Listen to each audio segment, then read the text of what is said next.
આપણી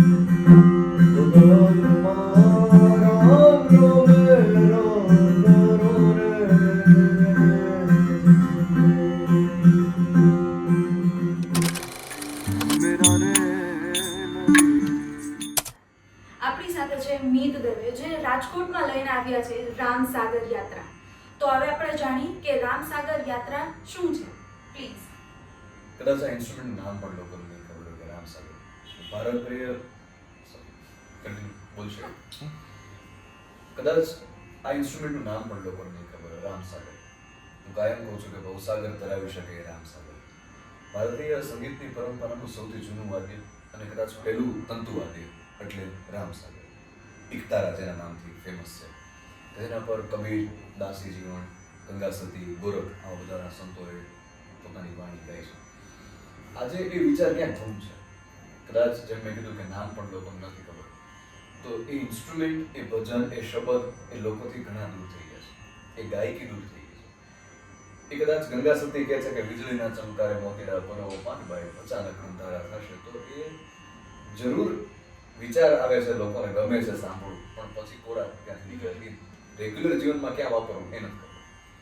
તો કદાચ સૌથી સરળ અને સરળ ઇન્સ્ટ્રુમેન્ટ કે કદાચ સંગીતના કોઈ પણ બેકગ્રાઉન્ડ વગર કોઈ શીખી શકે તે છે રામ સાગર, કે જેમાં 2 તાર છે અને 2 તારમાં આખું જ ભારતીય પરંપરા એ સમાયેલી છે. તો અનેક શબ્દ એમાં આપણે ગાઈએ છીએ. સો આ રામ સાગર યાત્રાની તમે જે વર્કશોપ કરાવવાના છો, સો બેસિકલી એમાં શું થવાનું છે કે જેનાથી આપણે આપણા રૂટ્સથી પાછા જોડાઈ શકીએ. 3 દિવસની આ યાત્રા છે એટલે મને યાત્રા નામ આવ્યું. મને વર્કશોપ કરતા યાત્રા વધારે નામ આવ્યું કે આ જર્ની છે, સેલ્ફ જર્ની. કે આ 3 દિવસમાં ટ્યુનિંગ શીખશું, સંગીતનો સાર. કારણ કે કોઈ પણ ઇન્સ્ટ્રુમેન્ટ શીખવું હોય તો લાંબી પ્રોસેસ છે, આખું એક જીવન આપવું પડે. પણ આ 3 દિવસમાં શીખી કેમ શકાય એ આપણે શીખશું. ઇન્સ્ટ્રુમેન્ટ પણ હું જ આપીશ અને એની સાથે અવનવા શબ્દ, અવનવી વાણી, જે સૂફી સ્ટોરીઝ છે. જેમ કે મેં વાત કરી કે એક શબ્દ, એ ભજન આપણને ખબર છે, પણ આપણને કેવી રીતે મળ્યા, શેના કારણે મળ્યા, એ સ્ટોરીઝ નથી ખબર, એ બેકગ્રાઉન્ડ નથી ખબર.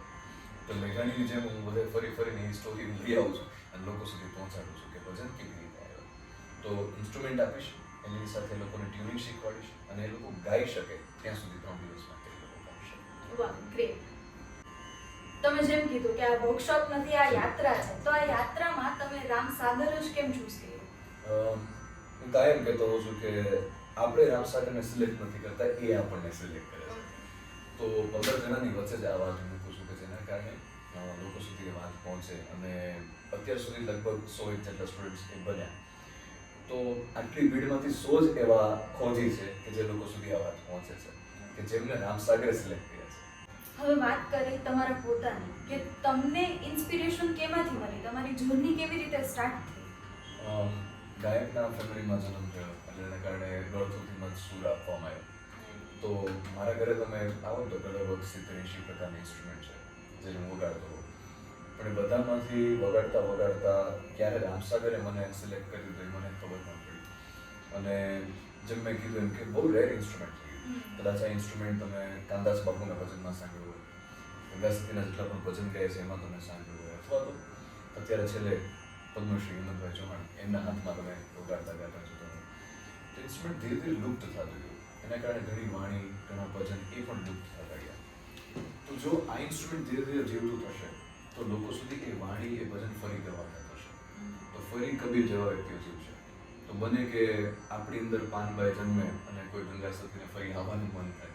તો હું એનું પ્લેટફોર્મ તૈયાર કરવા માંગુ છું કે યંગસ્ટર સુધી વાતને પહોંચાડી અને લોકો સુધી એ, કારણ કે અત્યારે જે પ્રમાણે વાતાવરણ છે સૌથી વધારે સ્ટ્રેસમાં લોકો જીવે છે. તો કદાચ સંગીત જ એક એવો સહારો છે, સ્વરમાં ઈશ્વર છે. તો સંગીત એક એવો સહારો છે કે જેમાં તમે સ્વ યાત્રા માટે જઈ શકો. તો લોકો મને પૂછતા હોય કે આ રામસાગર યાત્રામાંથી અમને શું મળશે? અને હું કાંઈ કહું કે મળવા કરતાં જો ખોવાની તૈયારી હોય ને તો આ વર્કશોપમાં આવજો. કે તમે તમારો ઈગો ખોવા માટે, તમારી એન્ઝાઇટી ખોવા માટે જો તૈયાર હોય તો આ ઇન્સ્ટ્રુમેન્ટને સિલેક્ટ કરજો. એ તમને અંદરથી નિર્ગુણ બનાવી દેશે. કારણ કે આ નિર્ગુણ પંથીનું ઇન્સ્ટ્રુમેન્ટ છે. હવે સેકન્ડ ક્વેશ્ચન એ કે તમારી સાથે કેટલાથી કેટલા એજ સુધીના માણસો જોડાયેલા છે?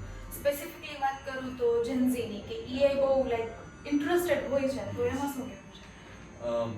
એમને બેસાડવા જ એક તો પહેલાં કર્યા છે, પણ યસ, મેં જેમ વાત કરી કે એ લોકોને સરાઉન્ડિંગ એમને યાત્રા જોઈએ છે, એમને દિશા જોઈએ છે. કદાચ મને લાગે આજનો જે યુવા વર્ગ છે એની પાસે એક દિશા નથી. એ જસ્ટ હાલી રહ્યો છે, એને જે લાગે એ પ્રમાણેના મનથી હાલી રહ્યો છે. પણ Go કદાચ with the કોઈ flow. યસ એ ફ્લો કદાચ ગટરમાં ખોલે એવું પણ બને દરિયા કરતા.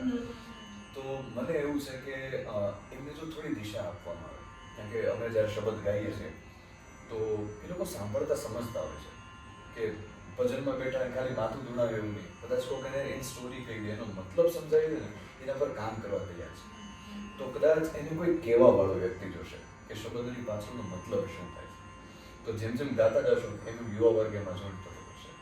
તો મારી એવી ઈચ્છા છે કે ધીરે ધીરે એ જેમ ઓલી એક કેરી બધાને બગડેલી કેરી બધાને બગાડી નાખે, એમ હું એક બગડેલી કેરી એ બધાની વચ્ચે જવા માંગુ છું. જે બાકીની બધી જે કેરી છે ને એ રોગ લગાવે કે જેમાં દિશા બહારની તરફ જેટલી છે કરો 100%, પણ થોડું ભીતરમાં પણ છે.